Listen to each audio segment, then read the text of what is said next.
Robins basic pathology से आज हम करेंगे क्लिनिकल पैथोलॉजी। उसमें सबसे आज का हमारा चैप्टर है लंग्स, चैप्टर नंबर 13। तो फोर्थ ईयर में स्पेशल पैथोलॉजी के फॉलोइंग चैप्टर्स हमने करने: blood vessel, heart, haematopoietic lymphoid system, lungs, इसके अलावा किडनी और ओरल कैविटी, लिवर, पेनक्रियास, ये male and female genital tract, breast, endocrine, bones, joint, soft tissue tumour, peripheral nerves, muscles, central nervous system and skin. तो ये सारे special pathology में हम cover करेंगे। इस वीडियो में आज हम सबसे पहले लंग्स से स्टार्ट करेंगे। अच्छा, लंग्स का जो है मेजर फंक्शन होता है कि वो रिप्लेनिश करें ऑक्सीजन को और जो कार्बन डाइऑक्साइड है उनको रिमूव कर दें ब्लड से। डेवलपमेंटली जो रेस्पिरेटरी सिस्टम होता है हमारा, वो एक आउट ग्रोथ होती है फ्रॉम द वेंट्रल वॉल से ऑफ द फोरगट बनती है उसकी वेंट्रल वॉल से। मिड लाइन का जो ट्रैकिया होता है वो डेवलप करता है इनटू टू लेटरल आउट पाउचिंग्स के अंदर, जिसको हम कहते हैं ऐसे लंग बड्स बनते हैं। पहले इस तरह से आउट पाउचिंग्स बनती हैं। जो राइट लंग बड होता है ना, वो इवेंचुअली डिवाइड होता है 3 मेन ब्रोंकाई में, 3, और जो लेफ्ट होता है वो 2 मेन ब्रोंकाई में। तो 3 लोब्स बनेंगे on the right side of the lung के 3 लोब होते हैं, जबकि लेफ्ट के सिर्फ 2 लोब होते हैं। मेन ब्रोंकाई जो है ब्रांच, वो डायकोटोमसली देती है rise to progressively smaller airways termed bronchioles, जो कि डिस्टिंग्विश होते हैं फ्रॉम द ब्रोंकाई से by lack of the cartilage. इनमें कार्टिलेज नहीं होता इन ब्रोंक्यूल्स में, और ना ही सब म्यूकोजल ग्लैंड होते हैं उनकी वॉल्स में, जबकि हमारे जो ब्रोंकाई होते हैं उनमें होते हैं। दोनों चीज़ें होती हैं। एडिशनल ब्रांचिंग ब्रोंक्यूल्स की लीड करेगी इनटू द टर्मिनल ब्रोंक्यूल्स, यानी कि वही फिर पहले ब्रोंकाई थे, फिर ब्रोंक्यूल्स बने, फिर उसके बाद टर्मिनल ब्रोंक्यूल्स बन जाते हैं। The part of the lung distal to the terminal bronchiole is called acinus, और उसके नीचे वाले पार्ट को हम एसिनस कहेंगे। पल्मोनरी एसिना कंपोज होता है रेस्पिरेटरी ब्रोंक्यूल्स का, emanating from the terminal bronchiole. यानी अब उस पल्मोनरी एसिनाई को हम रेस्पिरेटरी ब्रोंक्यूल कह सकते हैं, क्योंकि उसका बना होता है। That proceed to alveolar ducts बनेंगी, जो कि इमीडिएटली ब्रांच होंगी इनटू द एल्वियोलर सैक, जो कि ब्लाइंड एंड्स होते हैं रेस्पिरेटरी पैसेज का, whose walls are formed entirely of the alveoli, the ultimate site of the gas exchange. Alveolar जो वाल्स होती हैं या एल्वियोलर सेप्टा, ये कंसिस्ट करती हैं फॉलोइंग कंपोनेंट्स का: proceedings from blood to air. एक तो कैपिलरी एंडोथेलियम होती है और बेसमेंट मेम्ब्रेन। दूसरा पल्मोनरी इंटरस्टिशियम होता है, जो कि कंपोज होता है फाइन इलास्टिक फाइबर्स का। स्मॉल बंडल ऑफ कोलेजन होता है उसमें, और फ्यू फिब्रोब्लास्ट लाइक सेल्स होते हैं। इसके अलावा स्मूथ मसल सेल्स भी होते हैं, mast cells and rare mononuclear cells. Alveolar epithelium होती है, जो कि कंसिस्ट करती है continuous layer 2 principal cell types की।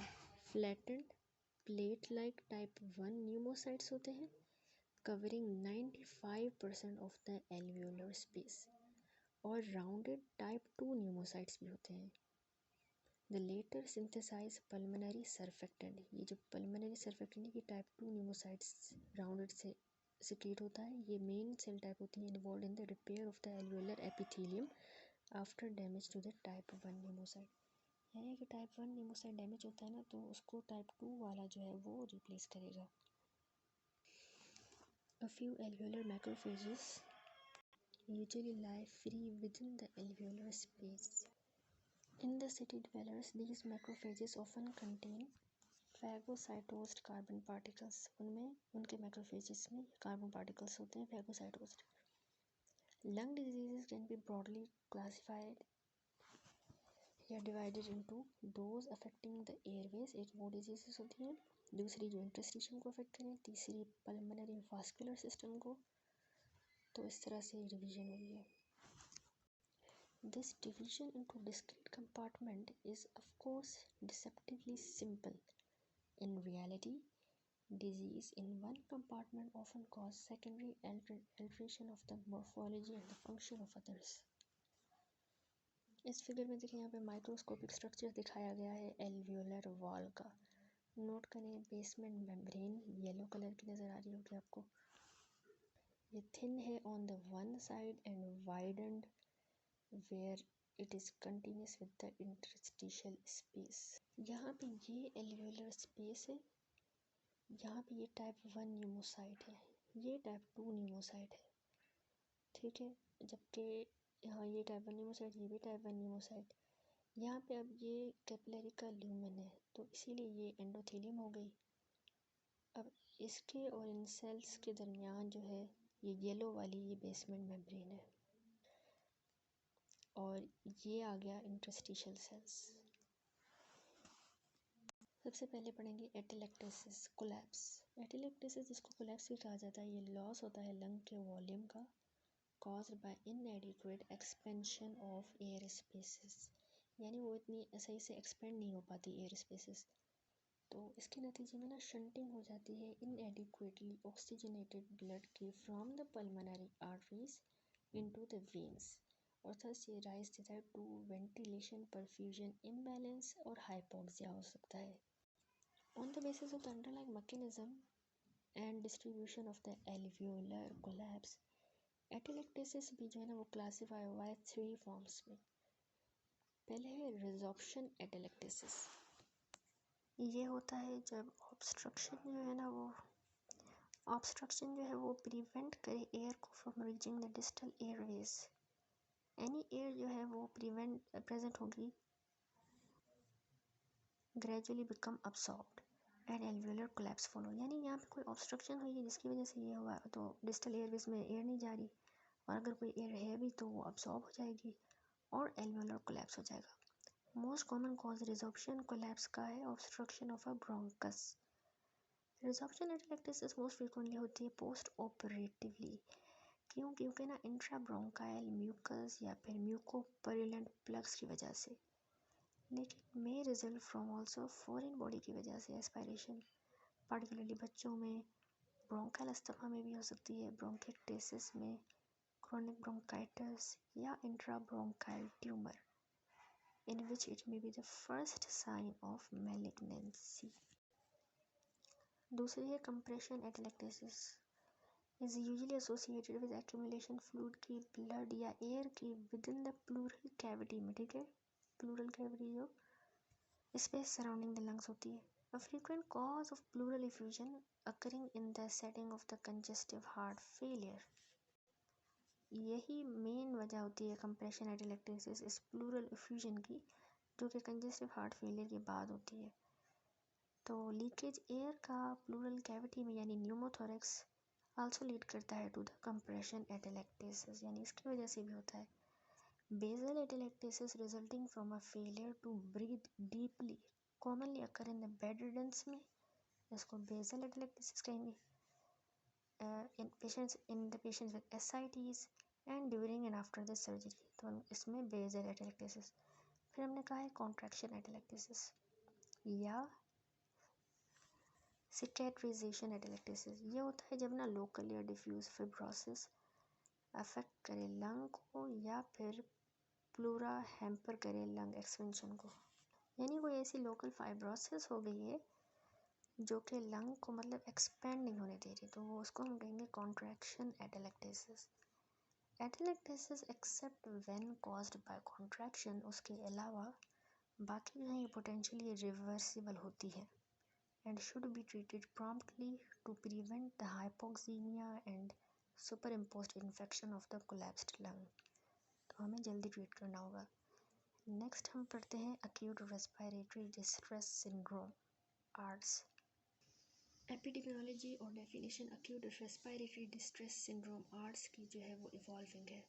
Formerly considered to be the severe end of a spectrum of acute lung injury, it is now defined as a respiratory failure जो कि होता है within 1 week of a non clinical insult के बाद with bilateral opacities हो जाती हैं on the chest imaging, not fully explained by effusions, atelectasis, heart failure या फिर fluid overload, not fully explain, ठीक है।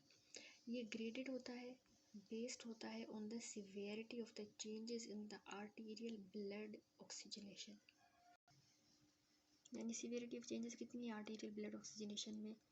इसका कॉज जो है वो डाइवर्स है। The shared feature is that all lead to extensive bilateral injury to the alveoli.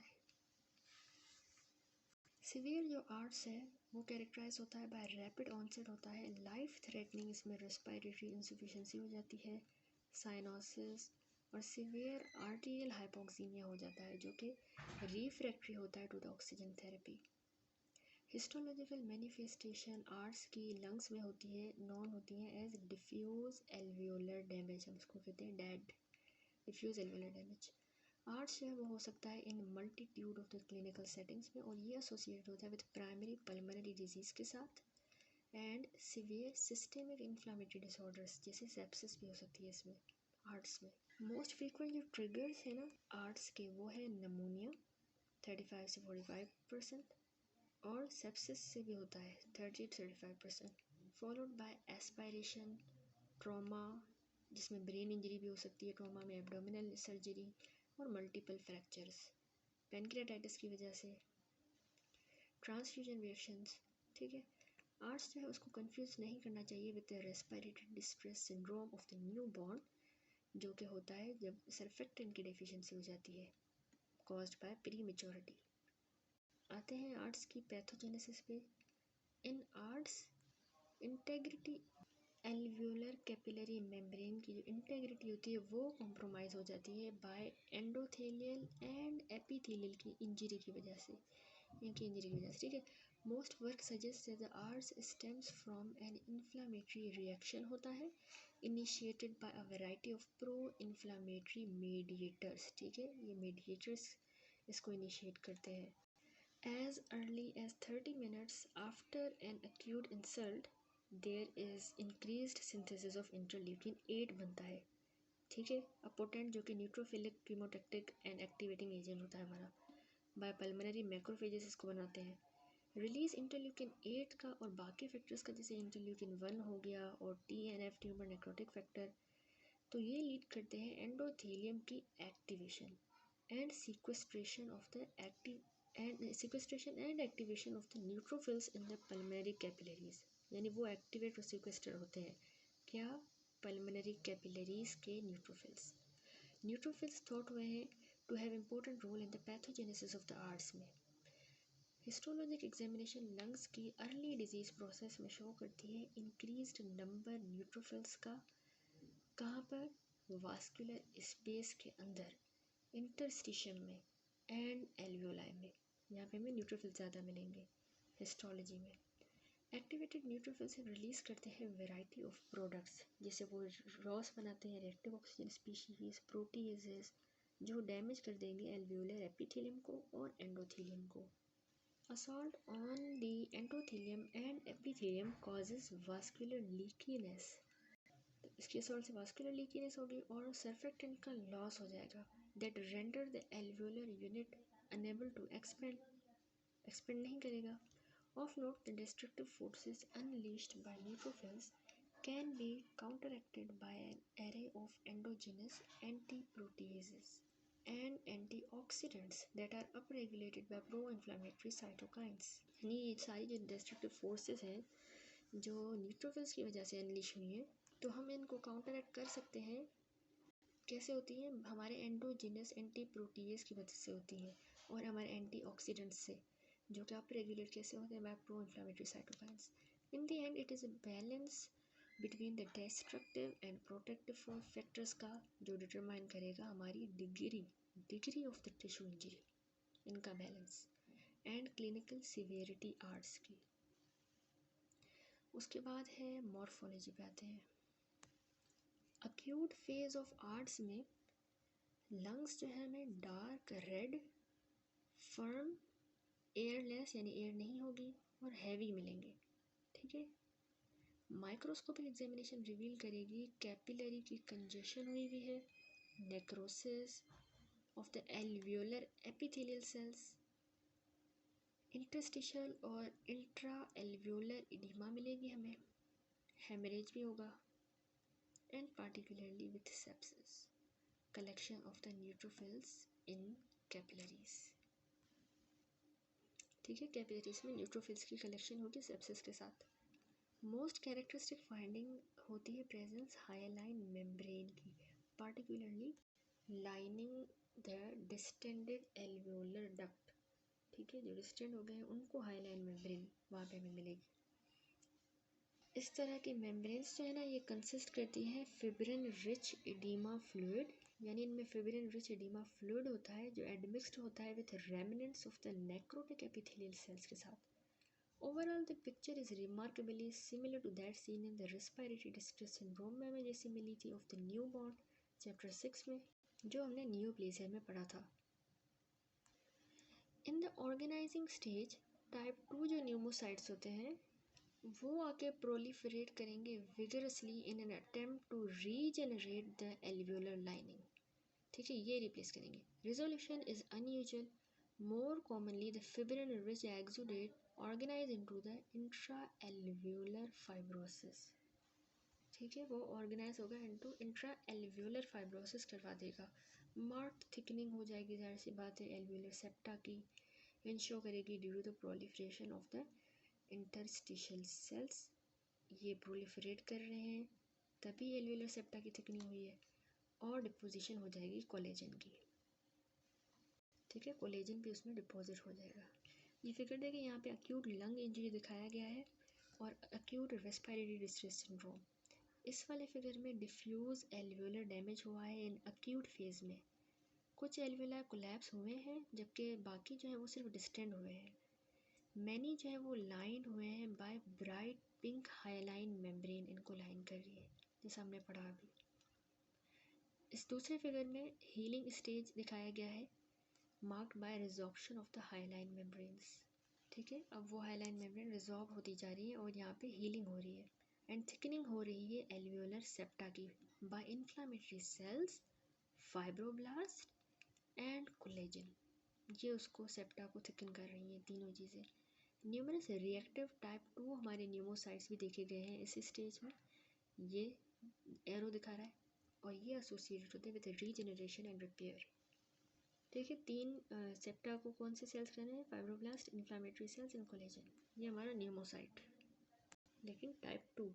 ये फिगर देखें तो इसमें जो है वो नॉर्मल एल्वियोलस लेफ्ट साइड पे दिखाया गया है और इंजर्ड एल्वियोलस हमें early phase of the acute lung injury में and acute respiratory distress syndrome में यहाँ पे दिखाया गया है। Under the influence of the pro inflammatory cytokines, जैसे कि हमारे इंटरल्यूकिन हो गए, इंटरल्यूकिन 8, इंटरल्यूकिन 1, TNF जो रिलीज होते हैं मैक्रोफेजेस से, न्यूट्रोफिल्स सीक्वेस्टर हो रहे हैं in the pulmonary microvasculature and then egress into the alveolar space where they undergo activation। Activated जो न्यूट्रोफिल्स हैं वो रिलीज़ कर रहे हैं इंटरल्यूकिन्स, रिलीज़ क्या कर रहे हैं, ल्यूकोट्राइन्स, ऑक्सीडेंट्स। ठीक है, देखिए ना, ये जा रहा है और फिर ये oxidants, leukotrienes, proteases, platelet activating factors, ये सब रिलीज़ कर रहा है जो कि कंट्रीब्यूट कर रहा है to the local tissue damage. Accumulation करवा रहा है एडिमा फ्लूइड की, सरफेक्टेंट की इनएक्टिवेशन करवा दे रहा है, और प्लेटलेट ड्राइव ग्रोथ फैक्टर जो है वो स्टिमुलेट कर रहा है फाइब्रोब्लास्ट की ग्रोथ और कोलेजन की डिपोजिशन, जो कि एसोसिएटेड है with the healing phase of the injury. ठीक है, ये हमारी है ब्रोंकाइल एपिथेलियम, यहाँ पे ये जो है स्लॉड ऑफ हो गई है। फिर ये बेसमेंट मेम्ब्रेन है, एल्वियोलर मैक्रोफेज, सरफेक्टेंट की ये लेयर आ गई, टाइप 1 हमारे सेल्स, टाइप 2 सेल्स है न्यूमोसाइट्स ये वाला, और यहाँ पे ये सारा इंटरस्टिशियम है। ये हमारी कैपिलरी है, एंडोथेलियम है उसकी, ये न्यूट्रोफिल है हमारा, इंजर्ड स्वॉलन एंडोथेलियल सेल्स हो गए हैं, एडिमा हो रहा है इसकी वजह से, ये प्रो कोलेजन फाइब्रोब्लास्ट एक्टिवेट हो रहे हैं, हीलिंग करवाते हैं। हाइलाइन मेम्ब्रेन है हमारी, ये थिकन हो गई है। ये जो न्यूट्रोफिल ये सिक्वेस्टर और माइग्रेट कर रहा है एल्वियोलस के अंदर, वहाँ पे जाके PAF ल्यूकोट्राइन प्रोटीज रिलीज़ करवाया है, TNF और इंटरल्यूकिन 1 वगैरह रिलीज़ हो रहा है, फर्दर कीमोकाइंस इनको अट्रैक्ट कर रहे हैं। ठीक है, यहाँ पे ये इनएक्टिवेट कर दे रहा है सरफेक्टेंट को। यहाँ पे ये नेक्रोटिक टाइप 1 सेल है, एडिमा फ्लूइड भी है, सेलुलर डेब्रिस, फिब्रिन। ठीक है, फिर है क्लिनिकल फीचर्स। तो क्लिनिकल सिंड्रोम जो है ना अक्यूट लंग इंजरी का या आर्स का, वो अफेक्ट करता है अप्रॉक्सीमेटली 1,90,000 पेशेंट्स को पर ईयर यूएस में। 85% इस तरह के केसेस जो हैं वो डेवलप करते हैं with in 72 hours of the initial insult. यानी इनिशियल इंसल्ट हुई कोई और उसके 72 आवर्स में ही ये सारे चेंजेस होते हैं 85% लोगों में। ओवरऑल हॉस्पिटल मोर्टेलिटी रेट जो है 38.5 है। 27% to 32%, 45% for mild, moderate and severe arts respectively. Predictor of the poor prognosis include advanced age, poor prognosis होगी, बैक्टीरिया हो जाएगा, sepsis and development of multi organ failure हो जाएगा। मोस्ट पेशेंट जो survive करते हैं एक्यूट इंसल्ट को वो रिकवर कर जाते हैं नॉर्मल रेस्पिरेटरी फंक्शन में 6 से 12 महीनों के अंदर, महीने ठीक है।